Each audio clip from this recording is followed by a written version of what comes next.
All right, let's get right into it. We're about to completely flip the script on how you study.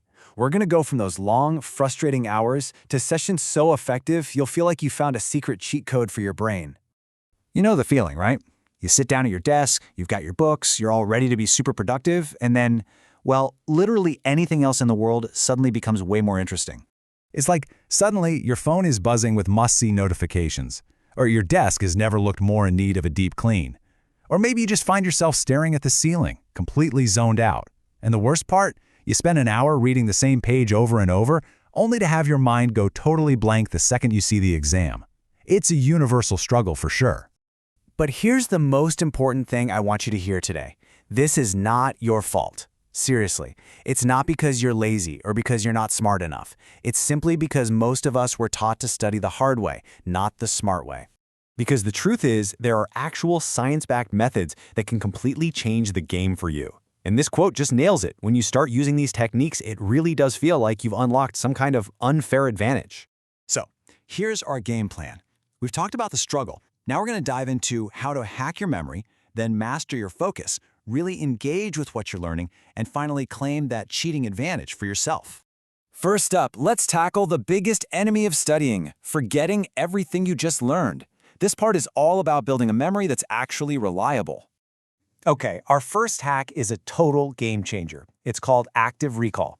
Think of your brain like a muscle. You don't build biceps by just watching someone else lift weights, right? You have to do the lifting yourself. Active recall is that workout for your brain. And this slide shows the difference so clearly. On the left, that's passive studying. It's what most of us do, rereading notes, highlighting everything in sight. It feels productive, but it's not. On the right, that's the real work, closing the book and forcing yourself to remember, trying to explain a concept out loud to an empty room. It feels harder because it is working, and that's the stuff that actually builds strong memories.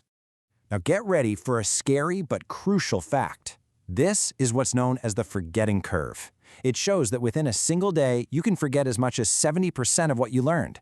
This is exactly why pulling an all-nighter to cram doesn't work.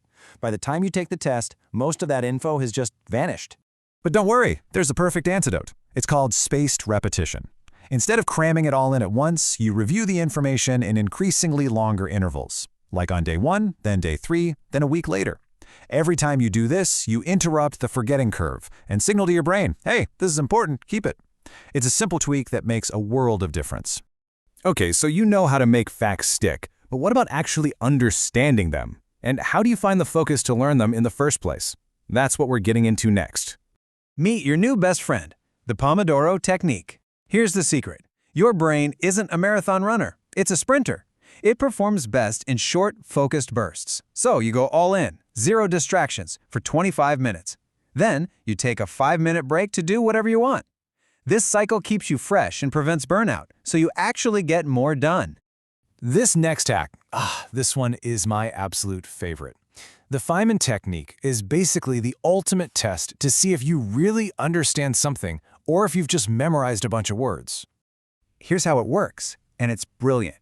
You take a topic and you try to explain it in the simplest terms possible, like you're talking to a 10-year-old. The magic happens when you get stuck or when you find yourself using complicated jargon. Those are the exact spots where your understanding is weak. You've just found your knowledge gaps. So you go back to your notes, fill in those gaps, and try again. It's incredible. All right, let's move on to our final set of hacks. These are all about turning you from a passive consumer of information into an active, engaged learner. This is the SQ3R method, and it basically turns reading a textbook from a boring chore into a detective mission. Before you even start reading a chapter, you skim it and turn all the headings into questions.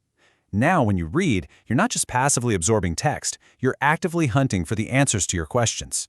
It gives your brain a purpose, which makes everything stick so much better. Now, here's the thing.